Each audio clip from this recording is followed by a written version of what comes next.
देखिए, दिल्ली वालों के लिए खुशखबरी है कि यमुना का स्तर धीरे धीरे नीचे जा रहा है। अभी 1 घंटे पहले 207.53 पर आ गया है। कल तक तकरीबन 0.01 मीटर प्रति घंटे के हिसाब से घट रहा था। अब वो काफ़ी बढ़ गया है रेट, ऑलमोस्ट 0.1 मीटर हर 2 से 3 घंटे में यमुना का स्तर गिर रहा है। जैसे जैसे यमुना का स्तर नीचे जाएगा, वैसे ही जो नाले दिल्ली भर से यमुना जी में जा रहे हैं, उनका पानी भी ड्रेन आउट होना शुरू करेगा।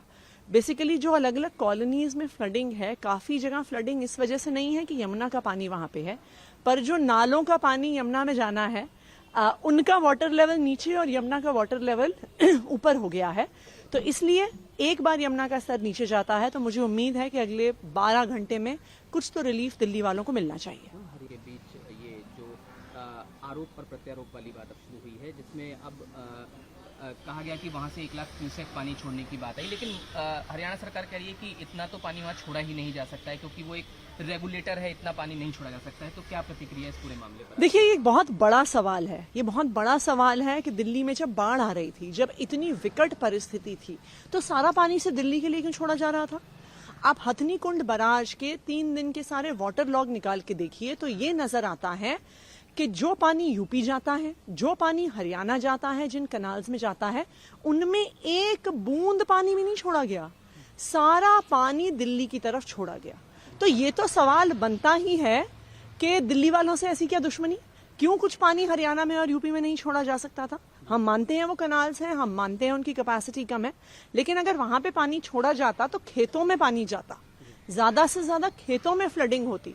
लेकिन दिल्ली में पानी छोड़ने से, जहां पे इतनी घनी आबादी है, तो यहाँ पे एक बहुत बड़ी मात्रा में लोगों को जान माल का खतरा हो गया। 25 हजार लोग इवैक्यूएट हुए, 21 हजार लोग आज रिलीफ कैंप्स में रह रहे हैं।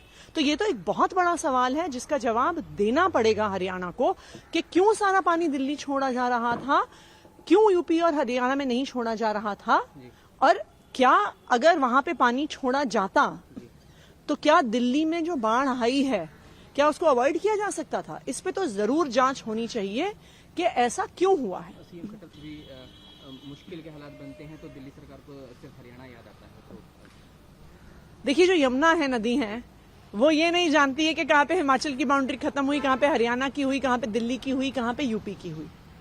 हरियाणा से ही दिल्ली में पानी आएगा। वैसे भी ये तो सबको ही पता है कि जो बाढ़ आई है वो हरियाणा से आने वाले यमुना नदी के पानी की वजह से आई है, क्योंकि दिल्ली में तो 4 दिन से एक बूंद भी पानी नहीं पड़ा है।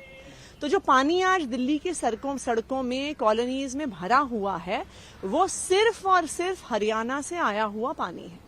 और अगर ऐसा हुआ है कि दिल्ली को सारा पानी छोड़ा गया, हरियाणा में नहीं छोड़ा गया, यूपी में नहीं छोड़ा गया, तो ये तो बहुत गंभीर मुद्दा है। इसका मतलब है कि जो दिल्ली में बाढ़ आई है, उस बाढ़ को रोका जा सकता था। मैम, एनडीआरएफ की तैनाती उस जगह पर जहां पर एक रेगुलेटर क्षतिग्रस्त हो गया था आईटीओ के पास, वहां पर थोड़ी देरी से हुई, तो इस पर एलजी कह रहे हैं कि ये आरोप प्रत्यारोप का दौर नहीं है, इसमें सबको मिलकर काम करना है। देखिए, हम तो सहमत है, मिलकर काम करना चाहिए। हम तो बिल्कुल भी चाहे एनडीआरएफ हो, चाहे आर्मी हो, सबके साथ हम लोग काम करने को तैयार भी नहीं है। सीएम साहब ने खुद कल शाम को जब आईटीओ के गेट्स खुले, आर्मी के इंजीनियर्स की वजह से खुले, उनका धन्यवाद किया। लेकिन आज ये बहुत बड़ा सवाल है कि परसों रात को सौरभ भारद्वाज जी ने, मैंने अफसरों को बोला कि एनडीआरएफ को रात को ही आईटीओ के रेगुलेटर पे बुलाया जाए। हमें ये जवाब मिला कि एनडीआरएफ की जरूरत नहीं है। उसके बाद हमने बोला कि आर्मी को कांटेक्ट किया जाए, आर्मी में एक इंजीनियरिंग विंग होगा, लेकिन फिर भी कुछ नहीं हुआ।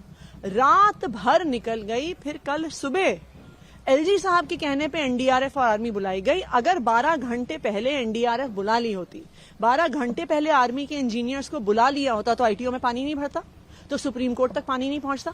सुप्रीम कोर्ट क्या आम आदमी पार्टी का है? सुप्रीम कोर्ट क्या अरविंद केजरीवाल का है? सुप्रीम कोर्ट तो एक इंस्टीट्यूशन ऑफ नेशनल इंपॉर्टेंस है। तो ऐसा भेदभाव क्यों?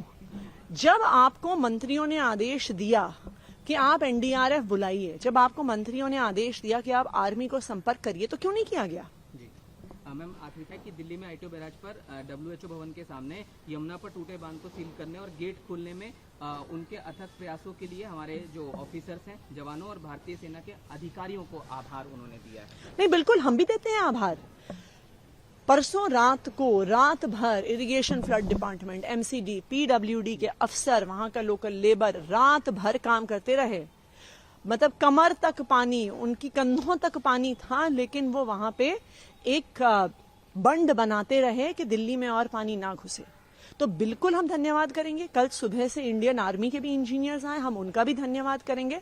हम तो बस ये सवाल उठा रहे हैं कि अगर 12 घंटे पहले एनडीआरएफ और इंडियन आर्मी आ जाती तो आईटीओ में पानी नहीं भरता, सुप्रीम कोर्ट तक पानी नहीं पहुंचता। और अगर अफसर मंत्रियों की बात इस आपातकाल में भी नहीं सुनेंगे तो दिल्ली कैसे चलेगी?